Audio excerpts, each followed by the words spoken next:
and welcome to the DX Mentor Japanese Castles on the Air. Thank you for joining us. I'm Bill, the DX Mentor. My guests are DX gurus that we can all learn from. In this episode, we will attend a detailed discussion on Japanese castles on the air, as well as a discussion of ham radio in Japan. My guests are Juliet Oscar 3, Sierra Lima Kilo Greg, JO3SLK, and Joe, W8GEX. Ray, N9JA of ICOM fame, first told me about the Japanese castles on the air, or Jacoda, and directed me to a series of magazine articles written by Greg, JO3SLK. The articles are well written and populated with many excellent pictures from all of these Japanese castles. It's really fascinating. I know you'll enjoy this edition. I received a follow-up email from Greg, KM5GT. Greg had some excellent feedback on our episodes. Thanks, Greg, for your email, and we will try to keep up the good work. So, let's tune in with our gurus and learn all about Japanese castles on the air. Well, good evening, and welcome to the latest episode of the DX Mentor. I'm Bill, AJ8B, your host. And tonight we've got an absolutely interesting topic, and I'm so excited to ask our guest questions. We're going to be talking about his pet project, I think it's fair to say, which is intriguing as heck. It's Japanese castles on the air. And while we're doing that, we're going to learn what Greg does for ICOM, I hope, and also his history and what ham radio is like in Japan. So I'm excited. And as always, I have my buddy with me, Joe, W8GEX. So Joe, why don't you start by telling us a little bit about yourself, and then we'll kick it over to Greg. Well, thanks, Bill and Greg. I got started in ham radio in 1970 as a SWL. I'm sorry. I started when I was 14 as an SWL, and my owner happened to be my uncle, who was also a SWL. And we both got our ham license in 1970. And I've been a DXer ever since. I've got all ICOM equipment, so Greg ought to like that. I've got 2 towers, verticals, inverted Vs, and live on 25 acres. So I've got plenty of room to put up antennas. Because I'm retired and have plenty of time, I like to get up early in the morning, work the gray lines, either in the morning to Japan or in the evening at sunset, the other gray line. And I've been very thrilled to be invited with Bill to do these podcasts. I've learned a lot, and I hope others have done so as well. So back to you, Bill. All right.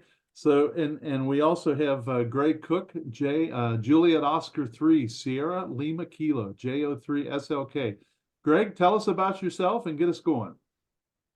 Okay, well, glad to be invited. I appreciate it.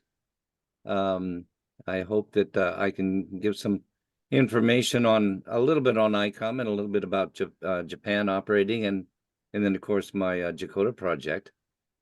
My U.S. call sign is N7HSL, and I have a first class license for Japan, as well as an extra in the U.S.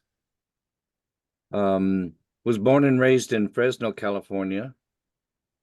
And in 1968, I got a notice from the Army that I needed to go in for a physical. And of course, Vietnam was hot and heavy, so I rooted to go the Air Force way and went to Texas for a short basic, then went to Mississippi, Biloxi, Mississippi for a year of electronics school, went to Edwards Air Force Base. My specialty was ground air navigation, and so I took care of all their landing systems, their Vortex, their tactical air navigation systems. And then I got a notice that I would be going to Japan. So in 1970, I took a trip to Japan for a year of isolated remote duty with the Japanese Air Self-Defense Forces. They had a radar site up on a place called Takaoyama. And so that's where I was at for a year, taking care of a tactical air navigation system. My year was up, and so I went back to the States. My active duty contract was up with the Air Force. I'd met some really nice people in, excuse me, in Sakai Minato, the little town. This is all on the west coast of Japan. And so I went back and lived with them for a year.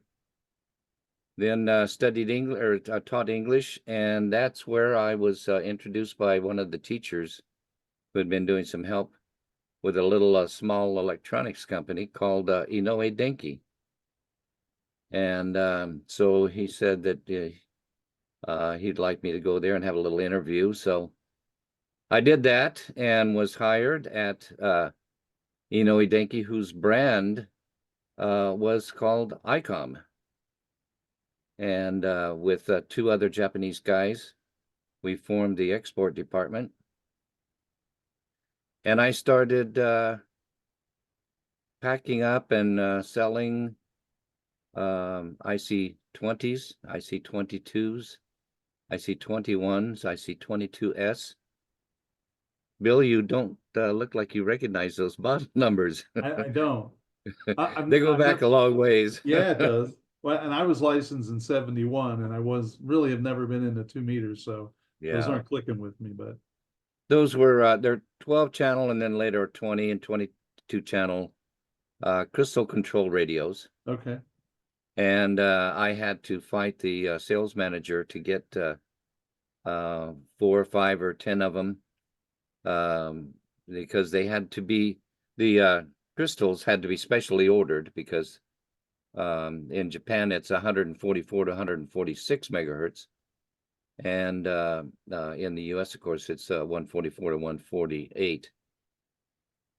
And I was in charge of US, Canada, Hong Kong, and New Zealand. wow, But my main market was, of course, the US. So I would get those crystals tuned for repeaters.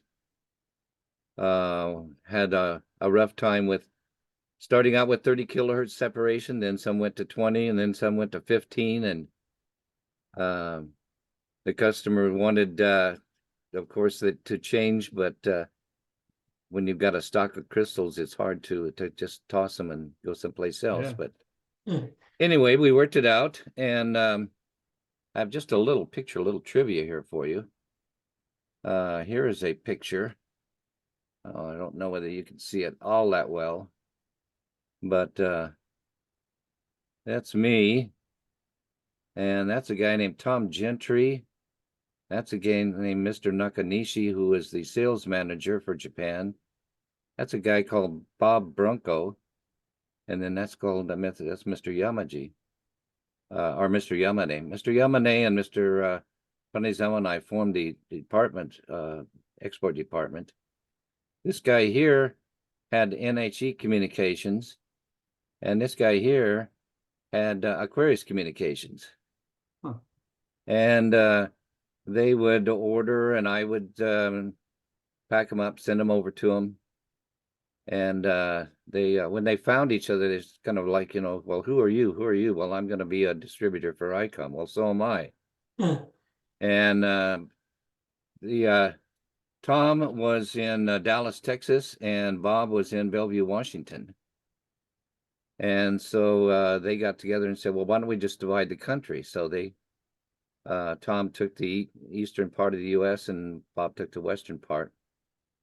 They eventually got some negative feedback from dealers wanting to know whether or not they were really associated with ICOM. So they came over and said, Mr. Inoue, would you let us use the ICOM name, please? And he says, well, you better not do any damage to it. And they said, oh, no, we'll take good care of it. And so Tom formed ICOM East, and Bob formed ICOM West. And they operated that way for several years. Later, around, I believe it was 79, and we decided to to really put a lot of power, financial and sales and things into the U.S. market. So we went and purchased ICOM East and West and formed ICOM America. Wow. So that's how ICOM America got started. Huh. Interesting. And during all that time while I was in Japan, I would communicate with Bob and Tom, later Bill Mueller, who took over as president or president of ICOM West or ICOM East, and then vice president, one of the vice presidents of ICOM America. I communicated with him by telex, RTTY. Basically, that's right. Basically making tapes and sending them over. I made all the documents with very, very thin invoice and packing list and shipping documents, and put a little piece of black carbon paper in them and punched them out on a typewriter. Of course, there was no computers, no internet, no nothing like that. So that's how I operated.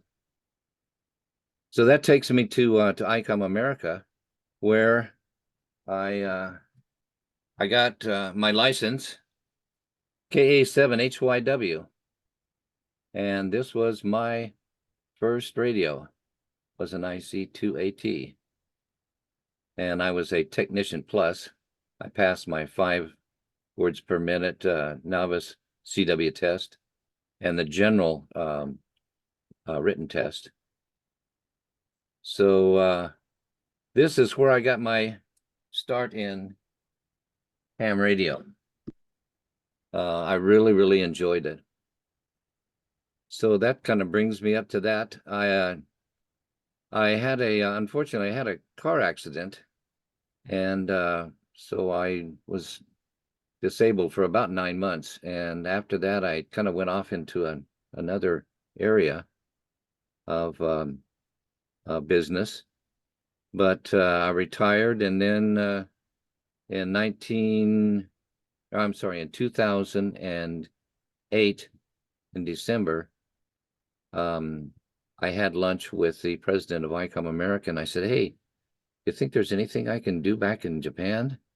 He said, "Well, let's find out." So he took off and sent an email to my friend, that is Mr. Inoue, and me 25 years ago, or 50 years ago, I'm sorry. Wow. With the IC 701. So he sent an email to Mr. Inoue and says, "Hey, Greg would like to come back. Think we can do something?" And he says, "Welcome me back. Come on over." So I came back and joined what they called the manual group. And I began editing English user manuals, and then got into editing technical bulletins, service manuals, advertising.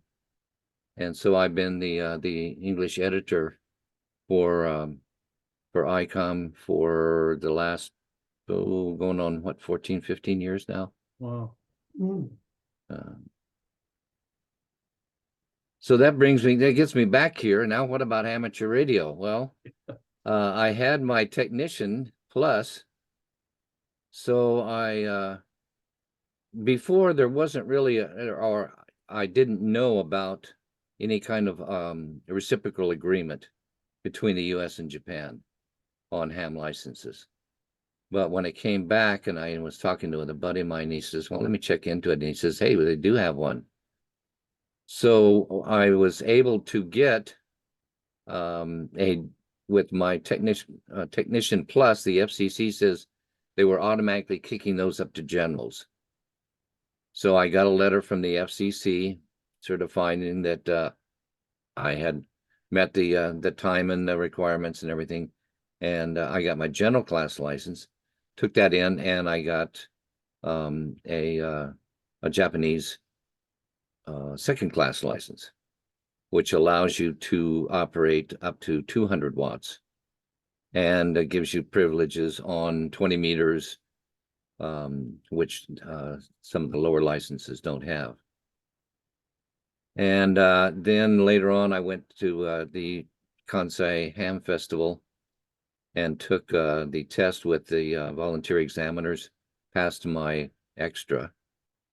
So I got the extra US, and with the extra US, then I automatically get a Japanese license, first class Japanese license. And what's the power rating on that license then? In Japan, it's 1,000 watts. 1,000 watts.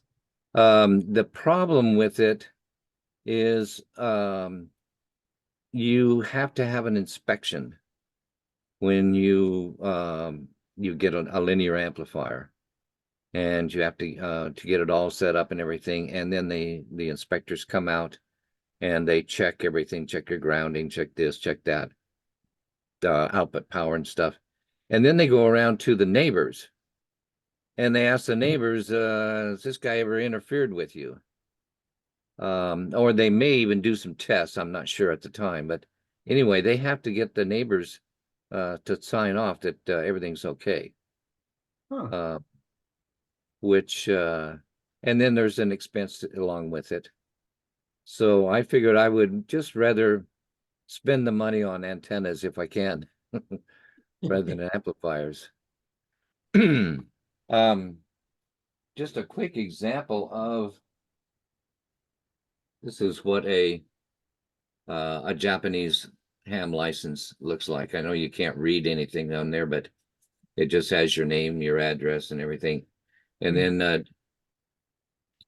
here has the bands and the power that you're allowed.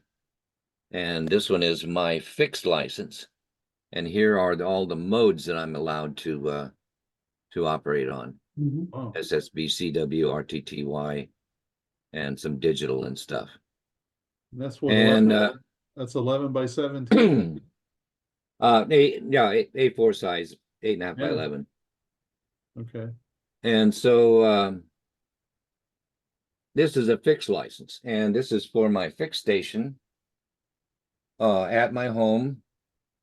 None of my radios can be taken out from the fixed station outside the house and operated. Your radios are assigned to the license.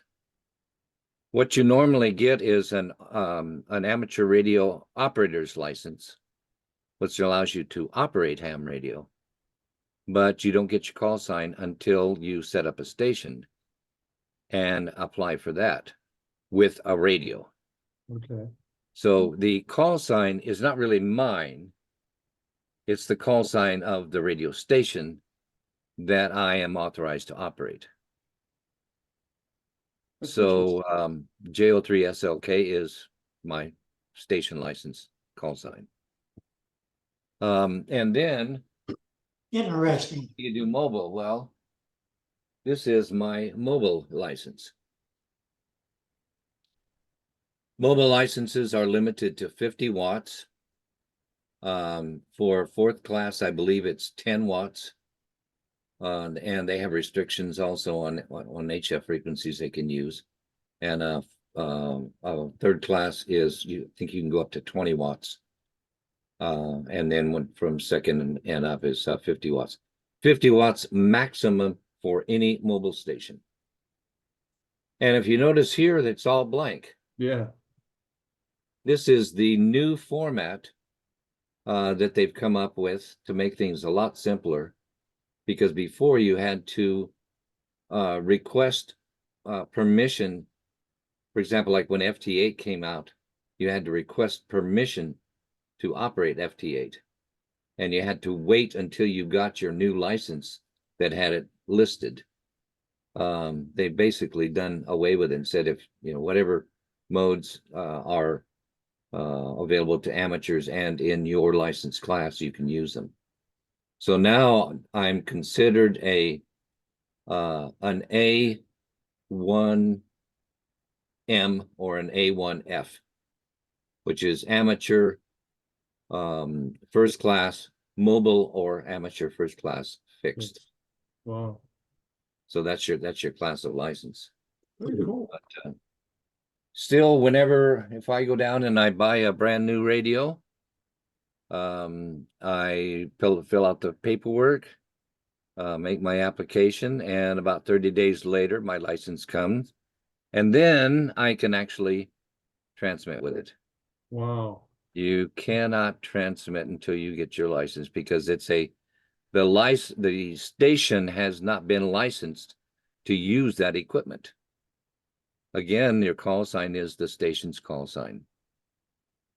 So if you picked up another rig tomorrow, it would no longer be J03 SLK, it would be whatever the most recent license issue would be then, the call sign? Well, no, the call sign of my station is always J03 Always the SLK. same, gotcha. Yeah. It's just that the radio is not mine to operate. It's the stations that can be installed in, and then since I am the authorized person to operate, then I can use it. I understand. But until that radio is actually licensed to the station, I can't use it. Wow. So, And that comes with a new upgraded station license. so is any of this, Greg, a problem for all the amateurs over there? It's a real pain. Especially with a young kid who's got his license, he got his radio operator license. He's excited, but now he's got to go and he's got to get a radio. So he gets his radio, and then he makes his application, and he gets his call sign. And but he can't use that radio until he gets his call sign. And then if he gets another one, again, he has to wait. So Seems like a hassle. it is a hassle, but rules are rules. Yeah, I mean, Yes, yes.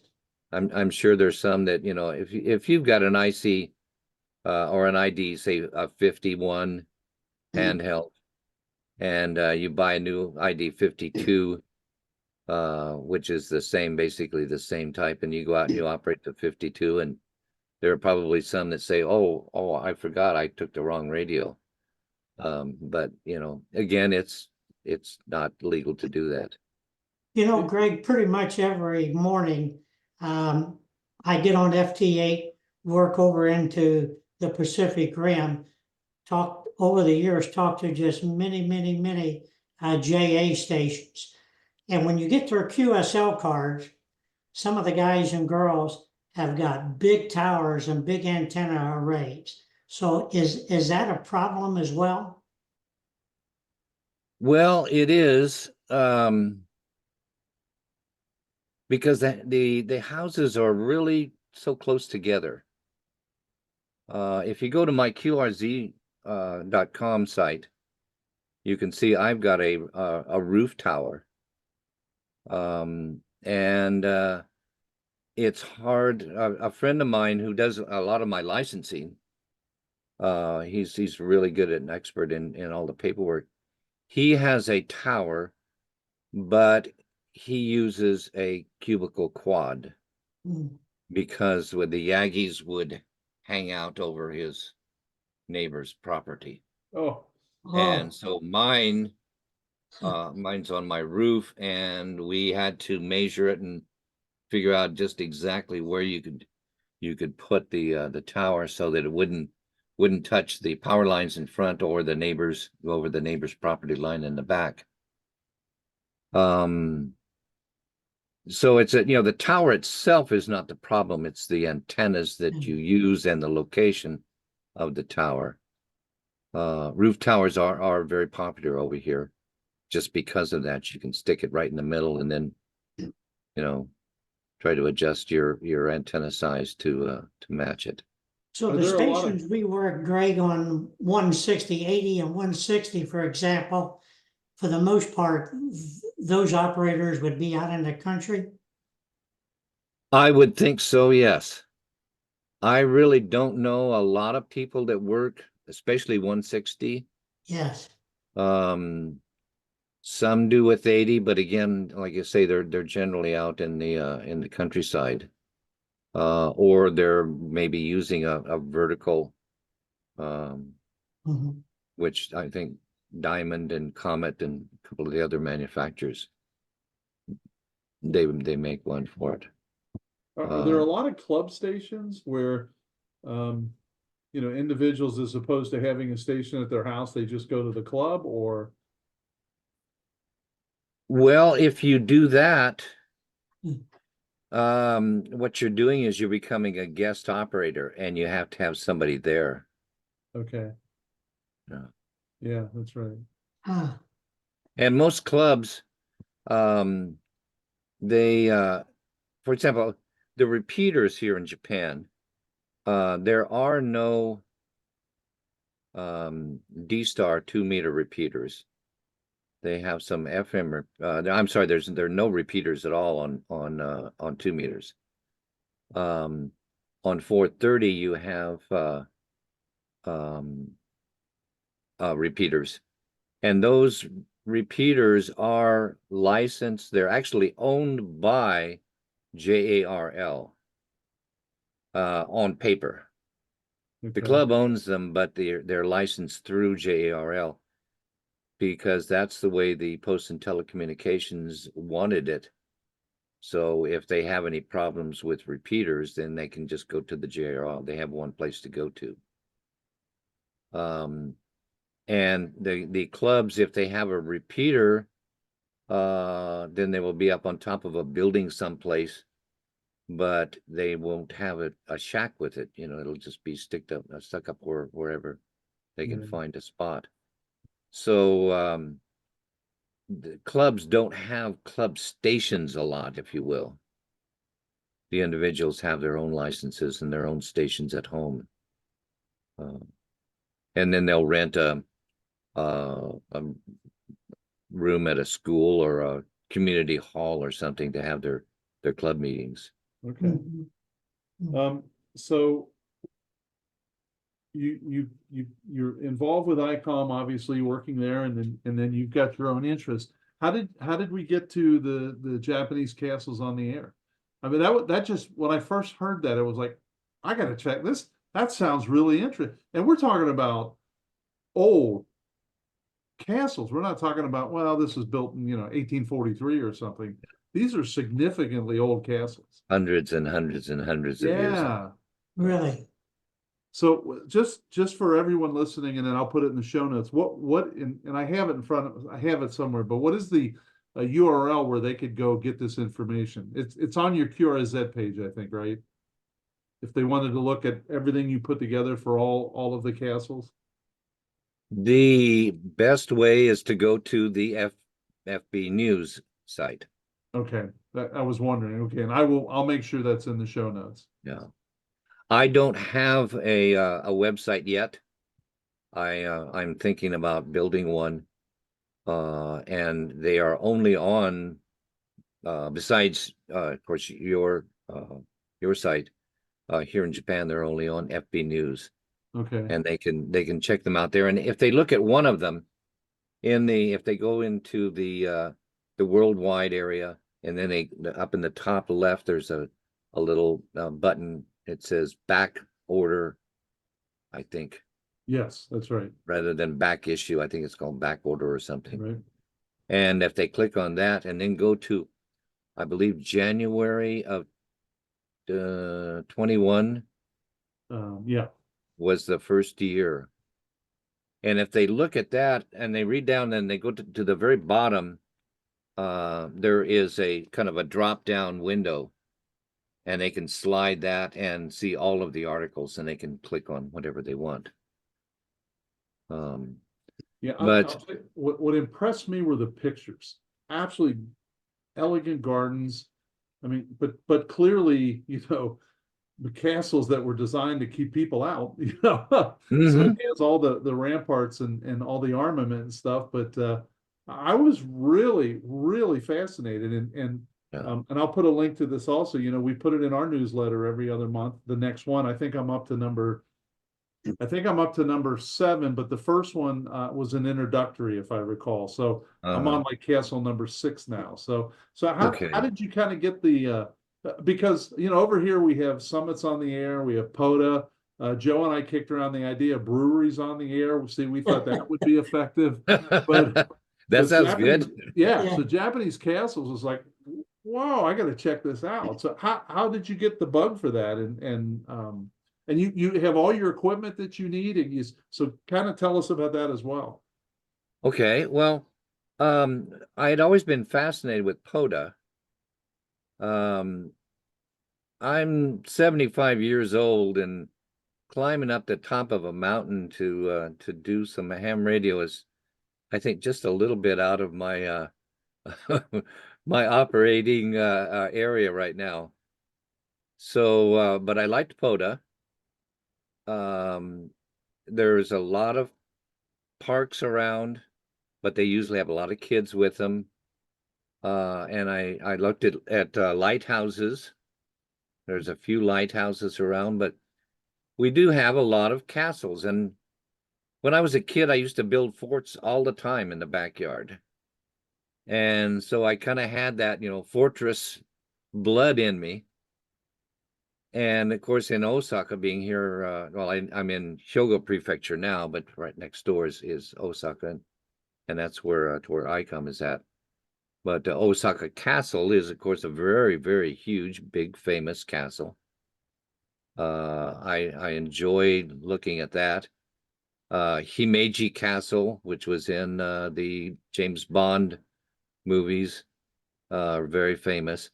But there are a lot of little bitty small castles. And I stumbled across a website, and I believe it's called J Castles. And I think the link of it is in maybe my first Jakarta article. Yes, that's correct.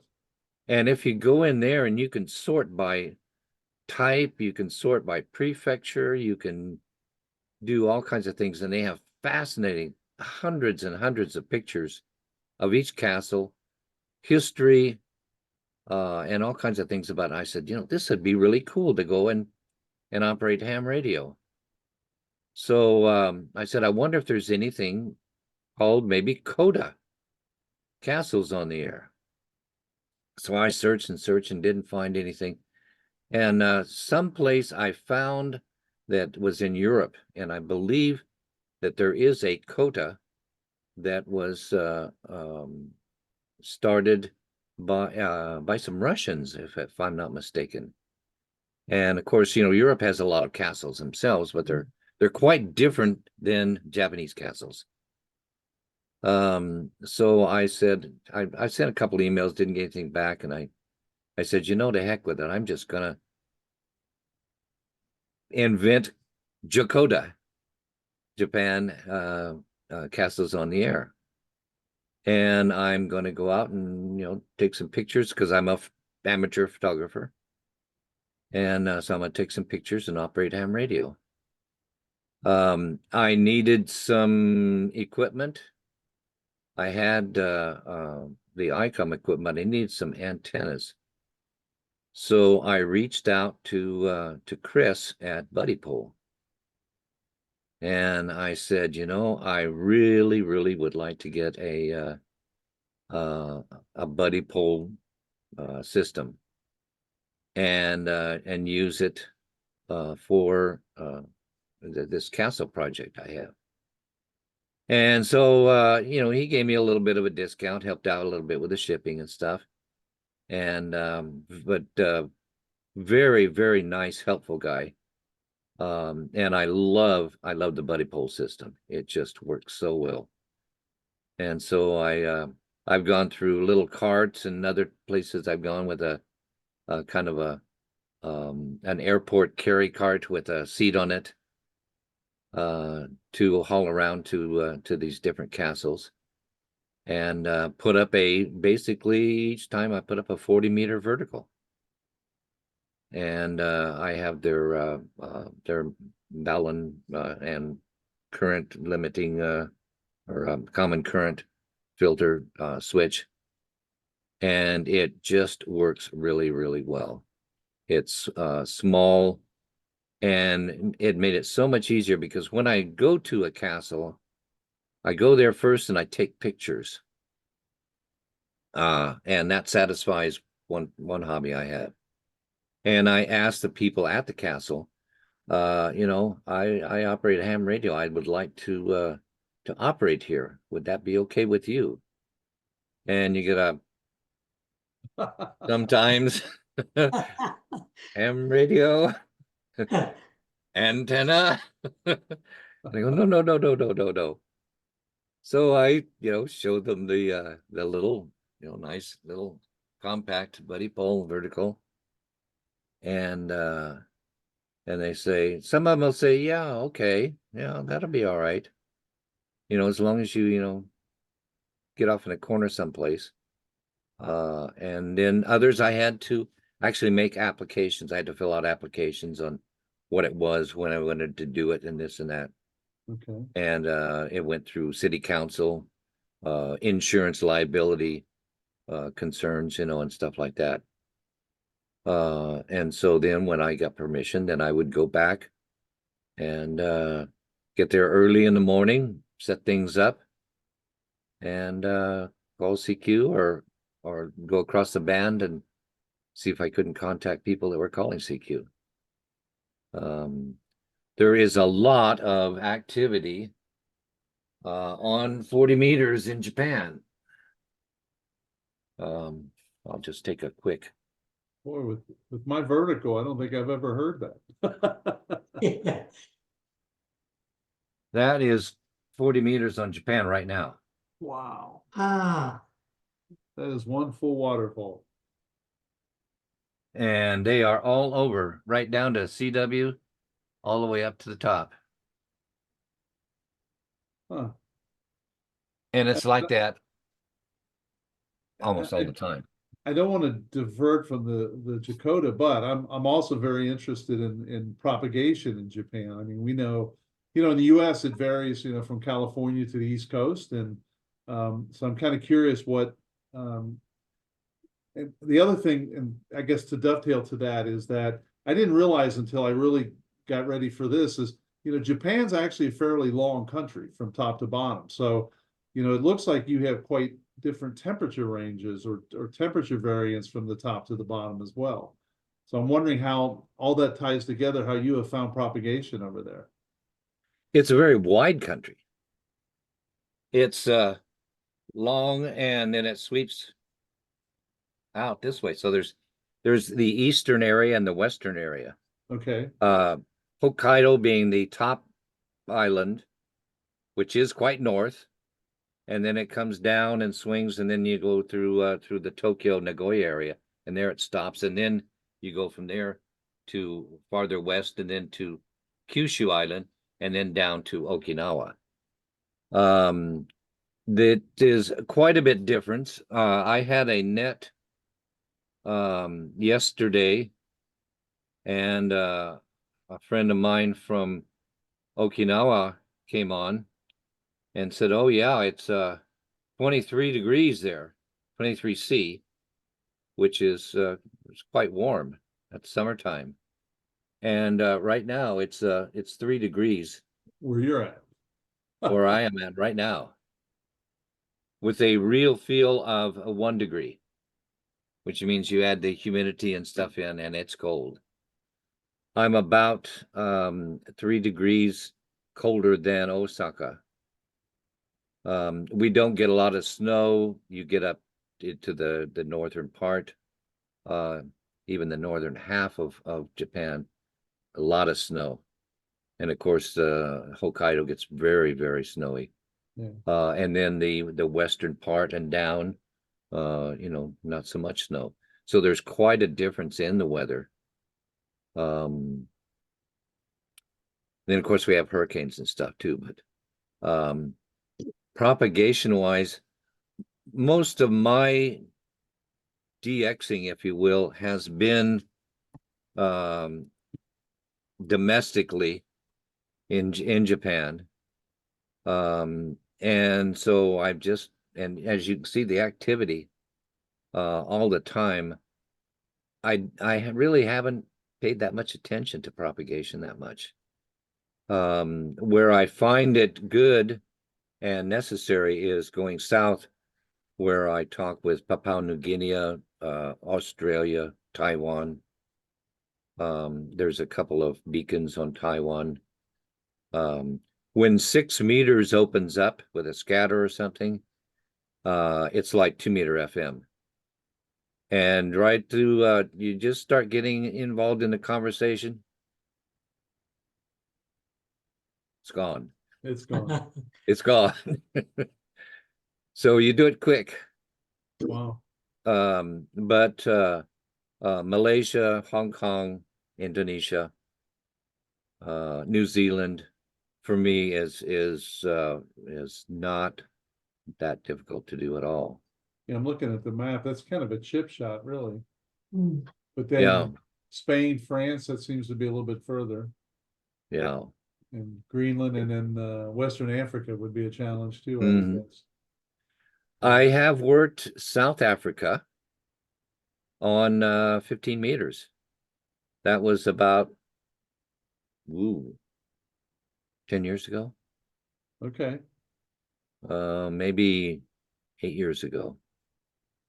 Depending on when it was either right at the peak or close on one of the sides. Sure. But that was exciting. Very, very exciting. It always amazes me if you use Club Log and you look for the most wanted, but you change it from Europe to North America to world to it is significant, which I guess makes sense, right? Mhm. You kind of don't think about it though. It's like, wow, I can work Andorra anytime I hear them, but that's like, Mhm. in the top 10 for the other half of the world, and you just don't think about it. Yeah. Now It's Joe's been on like Swains and some people like that. So there's some rarer big time D expeditions, and he's talked about how everything you learn here, it just doesn't matter because it's a whole new ballgame when you're out there, right, Joe? Yes, yeah, completely. Greg, I got a good question. I'm very active on 60 meters. And I, like I said earlier, I've worked a lot of Japanese on all bands, including 6 meters. But why don't they have permission for 60? I have no idea. Okay. So who can Joe contact? Now, I'm just- the reason that we only have 7.0 to 7.2 is because 7.2 and above are Chinese AM radio stations. Oh, Oh, And I guess the International Telecommunications Union don't want to fight with them, or they've been around for so long and China would do whatever they wanted anyway. But that's the reason which is really frustrating, because it makes our band, more compact and jammed up. It'd be nice to have another 100 kilohertz out. Plus, there's a lot of stuff that goes on in the U.S. and activity that we just can't participate in.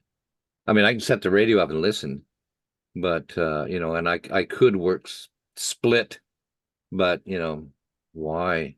Just if you want to talk to somebody, tell them to come down a little bit right. on an email or something. sure. So Greg, getting back to your castle operation, POTA here has got all these numbers. Each POTA has got its own designated Mhm. number, if you will. So does yours work the same way? No. Jacoda is a creation of mine, and basically was done for the FB News articles. I had to have some kind of name for it. Yeah. Sure. And there's no organization, there's no numbers, there's no awards, there's no anything. If people just want to go and if they find the article interesting and they want to go out and do it the same themselves, great. And if they were to mail me some pictures and stuff, I'd figured out a way. In fact, one of the articles was written by a guy in Okinawa, And he saw the article, and I said, he was complimenting me on it. And I said, hey, why don't you do one down there? So the area that he went to, they're basically just ruins. But that's an example of somebody contacting me, and I said, hey, go for it, and I would get the article published in FB News. But there's no formal organization, no formal numbers or awards or anything like that. And the other requirement is they have to use ICOM gear. Is that correct? Or No. Oh, okay. All right. No. So When I am off work, at before 8:30 and after 5:30, I am JO3 SLK. And so I'd like to promote ham radio as much as I can. I don't promote any band or any brand. Like everybody else, I have ones that I like. Sure. I like my little Tentec, Argonaut. It's an oldie, a goodie.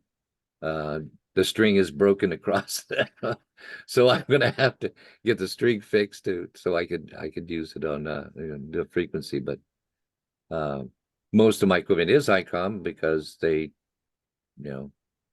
I just like them, and I think it would be good to support the company. So Sure. but when it comes to outside, no, I'm just JO3 SLK. Okay.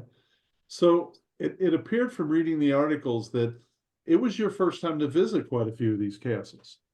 I mean, Yes. right? Yeah. So while you Yeah. were taking your pictures, and again, I'll stress the pictures are just stunning. But when you were doing that, you must also been thinking, okay, where can once I have permission, where can I set up? How can I do it? So I guess maybe talk about that process, but then also how long were you on average, let's say, able to operate, and how many queues are you able to rack up while you're there? I can answer. The QSOs were not that many. I've talked to northern Japan. I talked with Papua New Guinea and Australia from one castle. I did some VHF contacts, some FM, some sideband. HF was probably a little bit less than maybe on the 2 meter 430 sideband. A lot of fun doing that. When I got there, of course, you always have to look at. There's a lot of walls, so you have to figure out, okay, how can I get my antenna up over this wall, and in an area that I can see. And also, I was very, very conscious of the foot traffic, because the last thing I wanted to do was have people stumbling over cables or anything that I had, or radio wires or anything like that. But I would find a good location, and then I would do that during the photo sessions, so that I could explain to the people when I was asking for permission, if I could operate in that particular area, and I'll be off to the side so I won't be bothering people. But I always found a good location, I think. Some much better than others. One Sasayama was up on a big foundation for a corner building that's all it was just maybe a 15 or 20 by 20 foundation on the corner, and nobody really went up there, so I was able to get up there and just had a wide open view. Wow. Yeah, I wonder If I had spent more time, I think I probably could have, or if I'd had maybe a little bit higher power, but I wanted to stick with QRP. Yeah, I'm gonna take a minute and look up the one that I'm about to publish so I get it accurately. But what was really cool about this one, darn it, here we go. was that you had like, it was like, looked like a fairway almost, like 350 feet of absolutely gorgeous green grass ahead of you. And you made the comment like, boy, I Yeah. wish I had a wire antenna here or something along those lines, you know? Yeah. Ikeda. Yes. Yep. Yeah, Ikeda. Ikeda is, believe it or not, Ikeda is about 15 minutes from my house. Really? Ah, And I didn't even know it existed until I got on J Castles, and I thought, wow. And it's a small castle, but it's just gorgeous. They have a tea ceremony garden there, and like I said, you see this long big fairway with, and then the stone foundations, which were for other buildings, probably things like barracks for the soldiers that were there, and storage, for ammunition and bows and arrows and things like that. And then it's, some bridges over the moats. Yeah, Uh, that's, yeah, very, very nice castle. Yeah. and even your, That was a real easy one. I didn't have to get written permission. I just went over there and talked to them, and they said, yeah, sure. yeah, you got your chair along the wall, and there's like a wooden, I can't say it correctly. But Yeah, there's like, that's the outside wall of the main castle building, if you will. okay. Yeah, it's gorgeous. And then off in the distance, there's a large mountain, and it looks like a river that's surrounding it, and just Yeah. really cool stuff. Yeah. Huh. And Fukuchiyama, which was I think the second one that I went to, that was a tough one because I had to pull all that equipment up. And I mean, I struggled because it was really, really steep. mm, And I went up there, and not a lot to photograph, because it's a smaller castle and the grounds are really, quite small. But when I went up there, and I said, yeah, I'd like to talk to the person in charge of the castle. And he says, well, it's me. And I said, well, hi, I'm JO3SLK. And I was thinking, he goes, I'm JA2XXX or JA3XXX. And I said, really? And he says, yeah, well, what can I do? And I said, well, I would like to operate amateur radio. And he says, well, of course, go up for it. So, I mean, that was quick. He was a ham radio operator too. He was director of the castle. Okay. And so I got instant permission from him. And So, and it looked like one of the pictures that I looked at today at lunch, I can't recall, but it looked like there was a really large, like a TH7 DXX or some very large beam on top. Now that may have been just a picture as opposed to a castle. I don't recall. Darn it. hmm, Hang on, I'll bet no, here it is. Yeah, it's on your QRZ page. that should be my house. Okay, maybe that's what it is. And yeah, you've got, is it like a couple stacked? It looks like some stack beams. Okay. Right. Yeah, that's my house. Okay. So Greg, do they give you permission to come back whenever you want? Or every time you have to negotiate permission?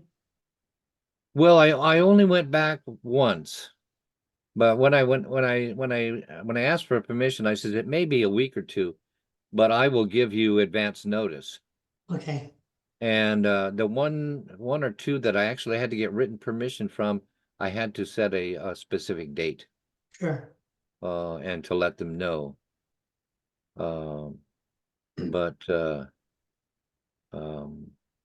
the yeah, the castle, and I chose castles that weren't really all that well known because I thought, everybody's been to Osaka Castle, everybody's been to Himeji Castle. And of course, the ones that are well known have a lot of guests there, and it's hard to find a place that you can get to operate without causing problems with with visitors. So I Mhm. tried to and introduce a castle that maybe some people have never heard of or never seen before, never visited. And I would use that as kind of my pitch to also get Yeah. permission, I want to promote your castle. And I would, take printed copies of the previous FB News articles and say, here's what I did. And I would be printing them in English. And then I had a friend of mine, Jun Masaki, who would translate them into Japanese. So I'd take the Japanese too and kind of give them a couple copies, and that kind of helped smooth the rails to get permission. Sure. So what's next? What do you got what's up your sleeve next? Well, I would like to do more castles. The reason I stopped is because COVID was just going rampant. And even though I was, had my mask on and was off in a corner, people go, what's going on over there? And they would come over, and they would get up there and, what are you doing? And ham radio, oh, what's that? And they would ask questions, and I started getting just a little bit uncomfortable. It's like, okay, well, and so I decided I would just knock it off for a while.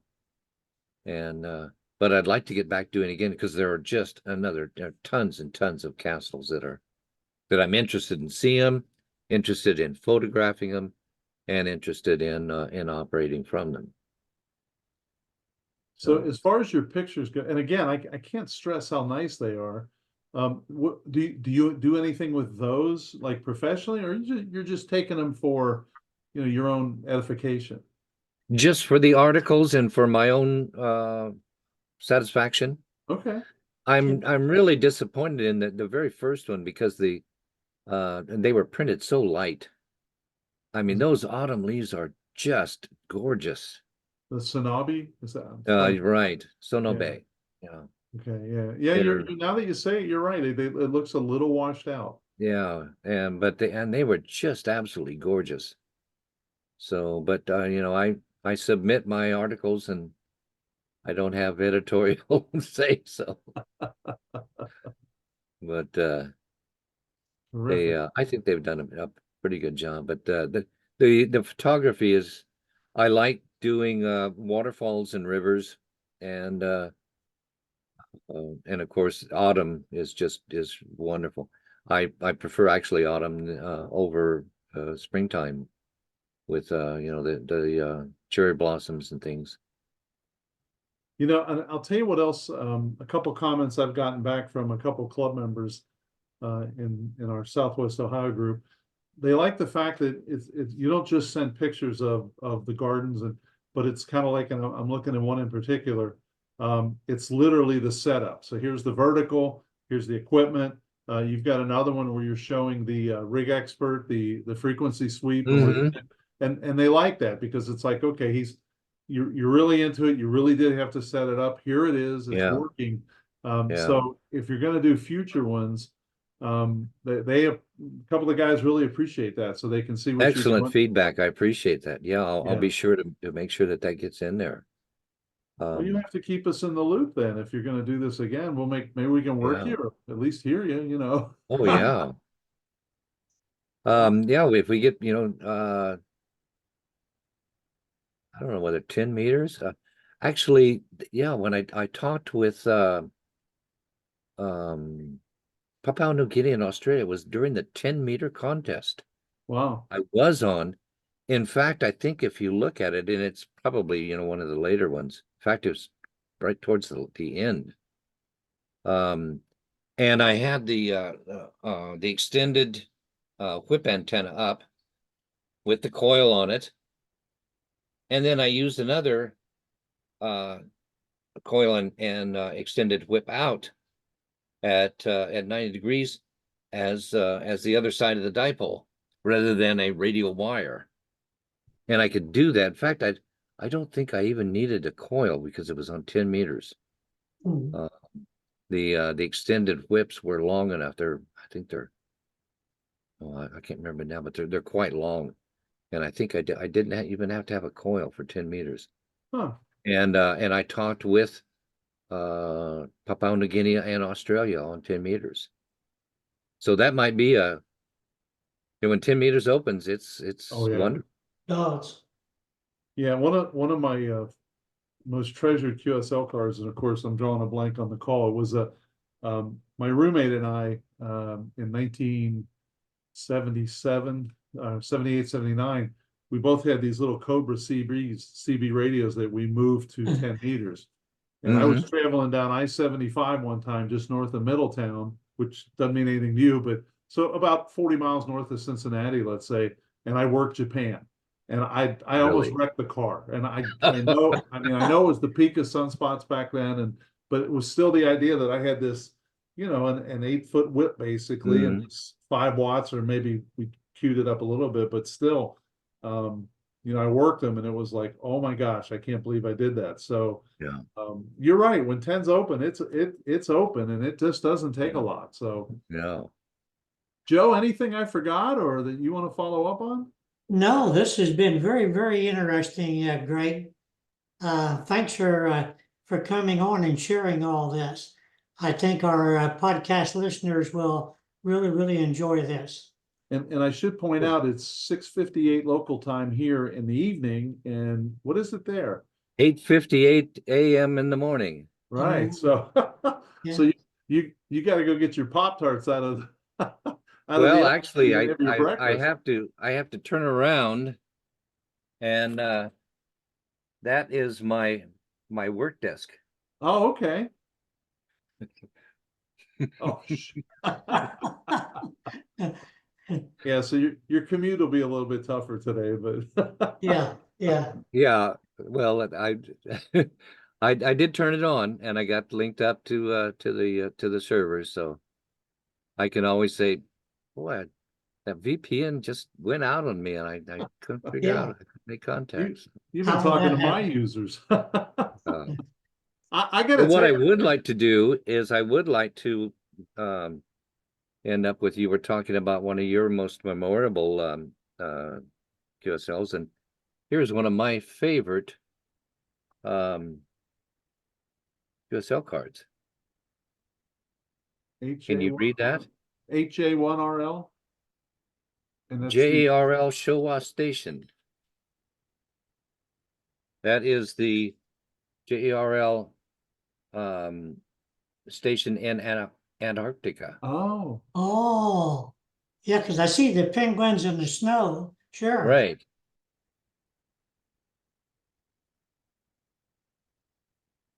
Can you read that? It's got your call sign on it. That's all we need. Well, look down below that. CQ zone. The JG 26 January of Oh, 1922 or 1920. 2022, 430 megahertz. 430 digital megahertz. Holy Toledo. Holy moly. This shows the power of call sign routing with D-Star.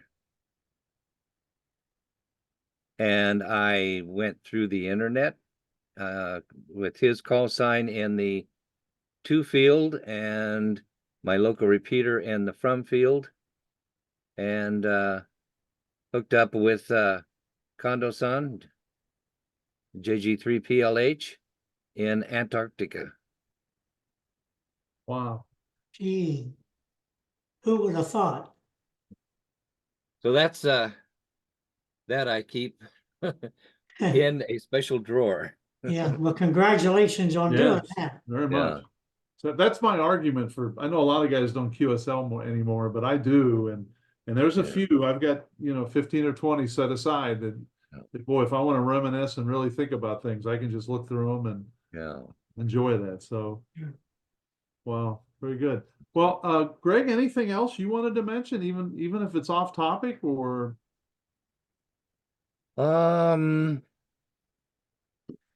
No, I don't think so.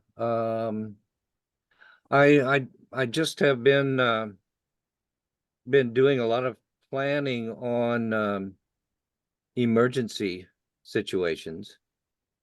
because here in Japan, we have a lot of earthquakes. And we have, what I have done is, and I don't know whether you can see this a lot or not, but, below my station, I have a power station, Oh, okay. a Blue Eddy 2000-watt power station, and a couple of 2000-watt extension batteries,